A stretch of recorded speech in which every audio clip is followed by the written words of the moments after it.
agencies reduce Gaza aid operations as fuel runs out. UN aid agencies say they have begun to significantly reduce their operations in the Gaza Strip because they have almost exhausted their fuel reserves. Small quantities of fuel retrieved from existing reserves are being used to maintain the water supply in the south, where hundreds of thousands of people are sheltering from Israeli strikes. However, they will run out on Thursday.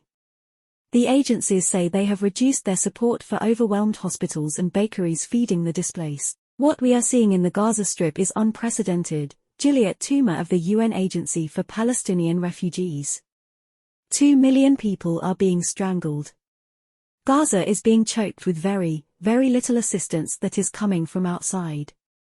Israel began its bombing campaign in Gaza, cut off electricity and most water, and stopped imports of food, fuel and other goods in retaliation for a cross-border attack by Hamas on the 7th of October, in which at least 1,400 people were killed and 224 taken hostage. Gaza's Hamas-run health ministry says 7,000 people have been killed in the territory since then and that its health system is facing total collapse, with a third of hospitals not functioning and the rest only treating emergency cases. At least 74 lorries carrying food, water and medical supplies have crossed from Egypt via the Rafah border crossing since Saturday, which Ms. Toomer called a drop in the ocean of overwhelming needs.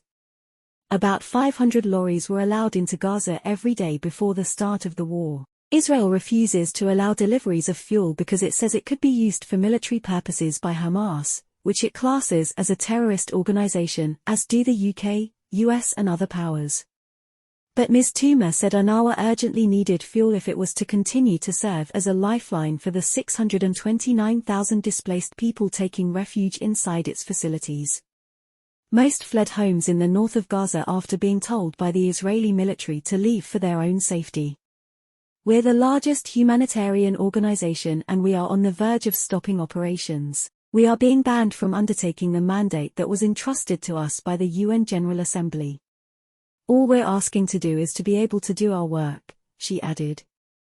Dr. Abdelkader Hamad, a surgeon at the Royal Liverpool University Hospital in the UK who arrived in Gaza to carry out transplants the day before the war began, is sheltering at a UN facility in the southern city of Rafah. The situation on the ground is deteriorating day by day. People are fighting for the water, for the food, because of the shortages. Whatever they have in the stores is running out now. People are queuing for hours and hours to get some bread from the bakeries which are still working. He also expressed alarm about the conditions at the hospitals where he usually performs operations, saying that his colleagues working at them were describing a medical disaster. Theaters are full of wounded people.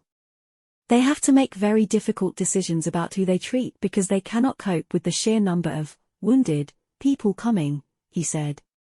They are running out of medical equipment. The fuel is running out.